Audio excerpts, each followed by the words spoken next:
Il est des empires qui ont frôlé les étoiles, un seul les a effleurés du bout de ses conquêtes. Et au sommet de cette ascension, un homme, seul, voici l'histoire de Trajane, et du jour où Rome devint trop grande pour elle-même.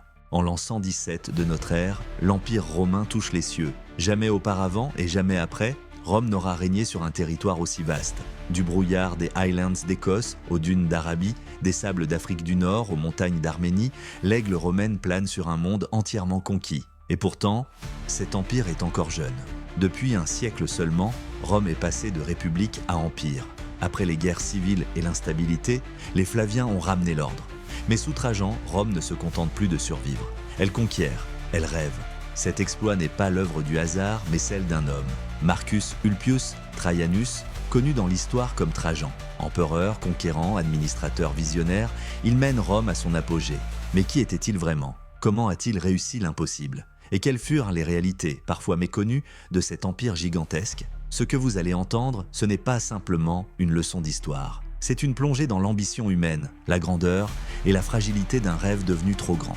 Trajan naît en 53 après Jésus-Christ, à Italica, en Bétique, dans l'actuelle Espagne. Premier empereur romain, né en dehors d'Italie, il incarne une Rome plus diverse, plus vaste, plus ouverte. Issu d'une famille de notables locaux, il gravit les échelons militaires et politiques grâce à sa discipline, son intelligence et sa loyauté. En 97, l'empereur Nerva, fragilisé, le choisit comme successeur. Un choix stratégique. Trajan est adulé par l'armée. Il devient empereur en 98. Le Sénat le surnomme rapidement Optimus Princeps, le meilleur des empereurs.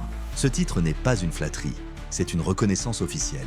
Anecdote, après lui, tous les empereurs espéraient entendre cette formule de la part du Sénat, soit plus fort qu'Auguste et meilleur que Trajane.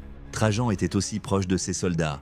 Il partageait leurs rations, marchait à pied avec eux et refusait les luxes en campagne. Un empereur dans la boue, pas sur un trône. Rome n'en avait jamais connu de pareil.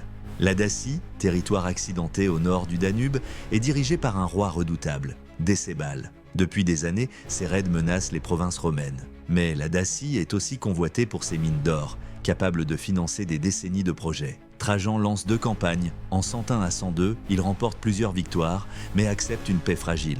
En 105 à 106, il revient avec une armée plus nombreuse et des machines de siège colossales. Décébal se suicide, refusant la capture. Anecdote glaçante, il tente de s'égorger, mais un soldat romain l'achève et rapporte sa tête à l'empereur. Les combats sont féroces. On parle de villages rasés, de résistants traqués dans les forêts, d'un peuple broyé pour qu'un empire grandisse. Rome annexe la Dacie. Trajan y fonde la ville d'Ulpia Traiana Sarmisegetusa, symbole de romanisation. L'empire y installe d'anciens soldats romains, parfois venus de Syrie ou d'Égypte. Le butin d'or dacique finance des monuments comme le Forum de Trajan et les fameux thermes qui portent son nom. Fun fact, la colonne Trajane, haute de 30 mètres, détaille toute cette campagne en 2500 personnages sculptés. Aucun visage n'est identique. On raconte qu'une bibliothèque entourait la colonne, l'une grecque, l'autre latine. Pas une bataille, pas un affrontement. L'Arabie pétrée entre dans l'Empire à la mort de son roi, Rabel II, sans héritier. Trajan envoie le gouverneur de Syrie prendre possession du territoire. L'intégration est rapide, efficace, pacifique. Rome y construit la Via Nova Traiana, route militaire et commerciale reliant Bostra à Acaba. Sur plus de 500 km, elle relie le désert à la Méditerranée. À Pétra, capitale nabatéenne, les Romains conservent les temples taillés dans la roche et même une partie des élites locales. Un respect culturel rare et stratégique. Fait peu connu, grâce à cette province, Rome importe parfums, encens et perles depuis le Yémen via les ports de la mer Rouge.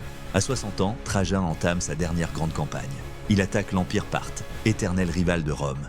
Il avance vers l'est, conquiert l'Arménie, entre à Ctésiphon, puis proclame les provinces d'Assyrie, Arménie et Mésopotamie. Il atteint le golfe Persique. Son ambition? Aller jusqu'en Inde, comme Alexandre, mais la gloire a un prix.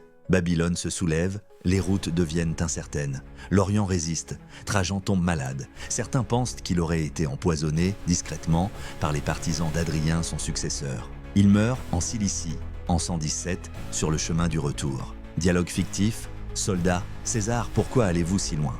Trajan, regardant l'horizon, parce qu'un jour, quelqu'un doit montrer aux dieux que les hommes aussi savent rêver grand. Imaginez maintenant, de Gibraltar à l'Euphrate, de la mer Noire aux cataractes du Nil, un seul empire, une seule loi, une seule langue dominante, Rome, À sa mort, Rome atteint son extension maximale, plus de 5 millions de kilomètres carrés, 70 millions d'habitants.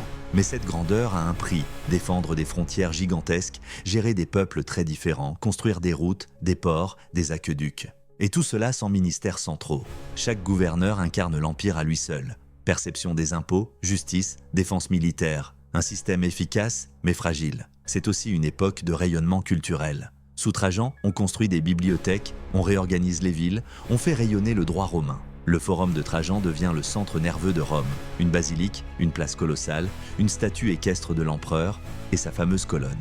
Anecdote, la base de la colonne Trajane contient son urne funéraire. Il y repose encore aujourd'hui. Trajan aura été un sommet, un moment de perfection impériale, mais aussi un point de bascule. Son successeur, Hadrien, abandonne les conquêtes orientales et recentre l'empire sur ses défenses. Un signal clair, le rêve d'un empire sans fin n'est plus viable. Trajan meurt, mais son nom reste. Pendant des siècles, empereurs et rois chercheront à égaler sa mémoire. Et peut-être sur son lit de mort, quelque part en Cilicie, a-t-il pensé « ai-je été trop loin ou pas assez ?»